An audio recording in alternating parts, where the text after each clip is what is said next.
Hi there, I'm Joel Magalnick, and this is continuing my series on ways for you to deliver your class materials remotely. So what we're going to talk about today is something called asynchronous delivery of your class on video.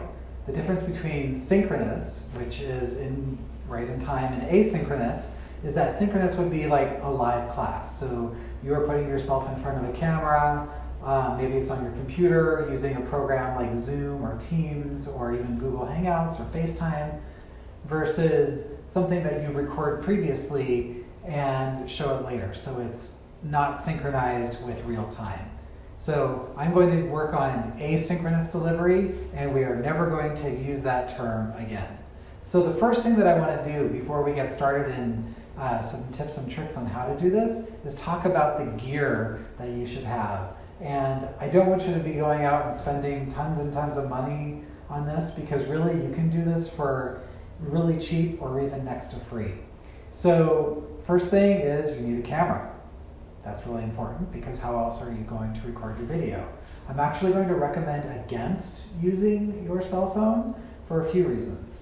First is that oftentimes you've got so much stuff stored on your phone as it is.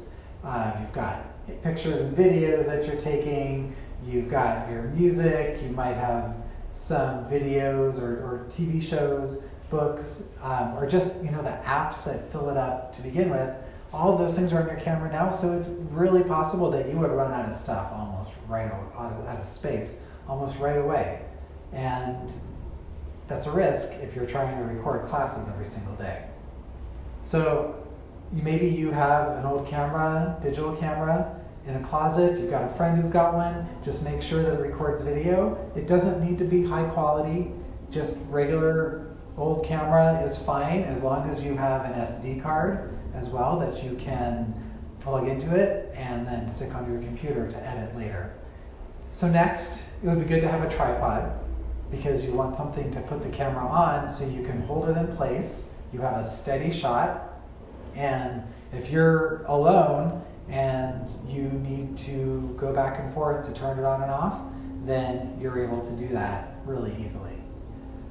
Next, you do want to have your phone, but not for video, but for audio, because it's important to have good sound, even though we're not trying for a digital studio class production here. You do want it to sound reasonably good. You want your students to be able to hear you and understand you well. And so pulling audio from the camera that might be 5 or 6 feet away from you versus something on a microphone like I have right here, we call this a lavalier microphone, that will get your sound from much more close and will help to eliminate any background noise as well.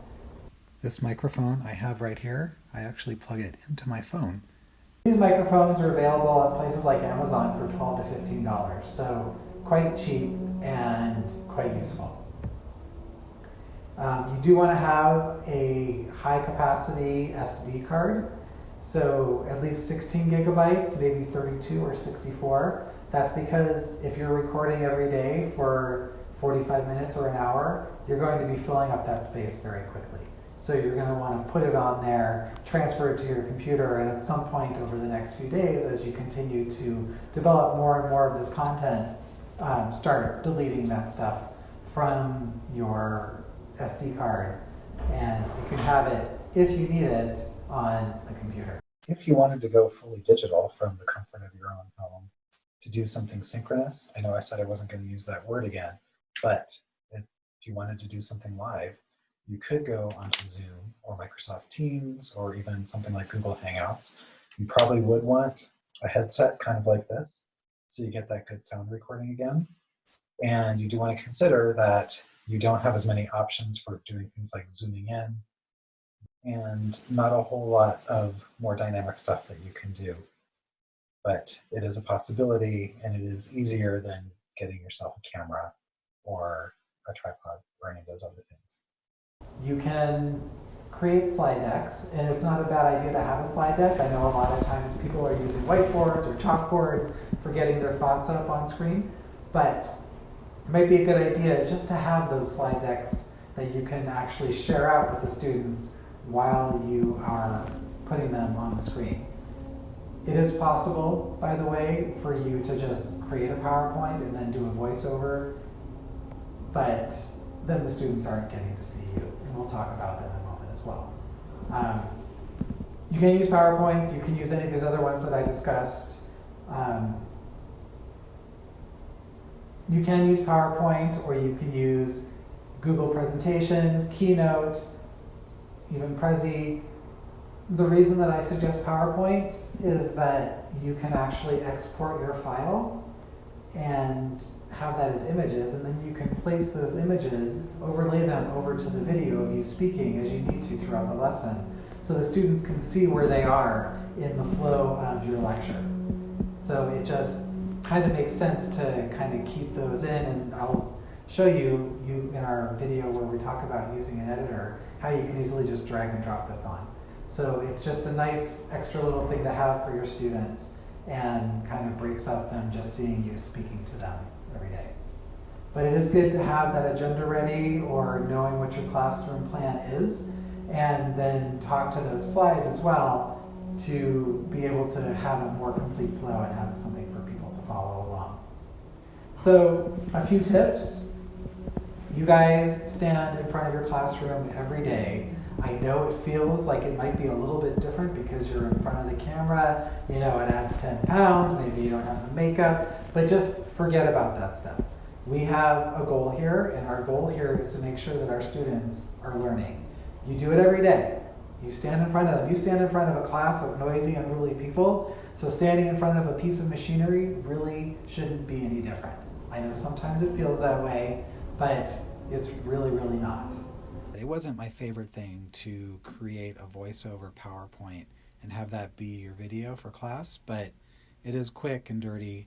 You just don't allow your students to be able to see you, which really does add that dimension to the online class that does make it feel more personal. But if you want to do it this way, it's fairly simple. You go up to your upper menu, slideshow tab, it should be in the same in PC, and it will automatically open up your slideshow. And all you need to do is record your slides, and you can see what's going on right there. And then when you're done, you've made it all the way through your slide deck, click on End Show. It'll give you that dialogue, and then you can see that there is a time clock on each of the slides that has that amount of time. Then you want to go to File, Export. File format, this is really important, either MP4 or MOV, movie. Either one of those will work. Presentation quality, that's a higher quality, that should be fine. Make sure, it's really important that you have this use recorded timings and narrations checkbox checked, and then go ahead and export. And once you know where it is, it will save, and you can use that to upload onto your learning management system or your blog page. I think it's best for the students to be able to see you. They know you, they trust you, hopefully, they are used to you. It's reassuring for them to have something constant in their lives in a time when things are in upheaval. So this is why I'm actually recommending using this method. There's nothing wrong with using a whiteboard on the screen, and especially if you're doing things like equations, it might be really important for you to be able to do that. And so you can set up your camera to put you in front of the whiteboard and take care of all of the stuff that you need to do in order to work through some of those equations. One of the things I'll caution you for is that in this age of quick video where things get sliced and diced, your students, if they're watching you continue to write on the board like this, it is going to get boring. So for that reason, I recommend, if you don't have to write it out during the course of your class, that you either put it on the board beforehand and work through it, or have it on your PowerPoint slides so students can come back to it and read it then. Some things about the equipment itself. You want to test your camera test the zoom. You want to have a constant zoom over where you are because you want to keep the tripod, I would say 5 to 6 feet away from you, and give yourself an ample amount of space around so you're not zooming, closing in right on your face, which is actually one of the disadvantages of using something like Zoom or FaceTime, because you're right in front of the computer and there's not a whole lot else to see. Test the recording time on your camera as well. The one that I use, it's a nice Sony, but after about 30 minutes, it shuts off and you don't really have any warning that it's shutting off. So keep that in mind. Check your battery and charge your battery. If you have an extra one, that's great. You can use that to keep it as a backup if you need to. But the last thing you want is to be going and recording for an hour and finding that half of it isn't there because the battery died and you didn't even realize it. You should also keep your lectures to about 15 minutes at a time. And we can talk about attention spans and making sure that there's a variety of content and things like that, but what it comes down to is if you're uploading this to YouTube, YouTube has a limit of 15 minutes if you are still new and have a low level of viewership. And you don't want to go over that because it's not going to accept your video. So 15 minutes or less. It does keep the attention span of the kids a little bit better, or the students a little bit better, and it allows you to break your lessons up so the students can learn at their own pace if they need to. So sound is important, as I said.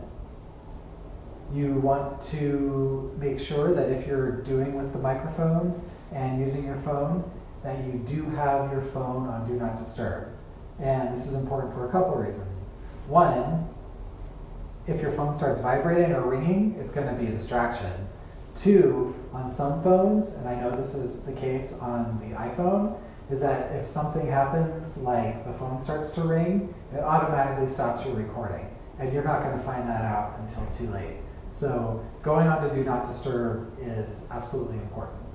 And then finally, as we think about the way that we're recording, and you want to match up the sound with the video, when you start, before you do any lecture, you can actually cut this out of the video itself, but you want to do a clap, because what that clap does is it gives you a sound spike and allows you to match up the audio from your phone to the audio from your recording, and then it allows you to get rid of that. That way you don't look like an old movie where the mouth is just a little bit off of the audio that you're hearing.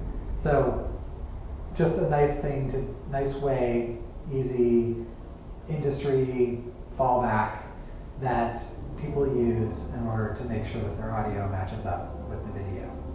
So those are a few tips for getting yourselves going on recording your class. Hopefully these work, and we can move on to our next episode where we will talk about editing. Thanks for joining.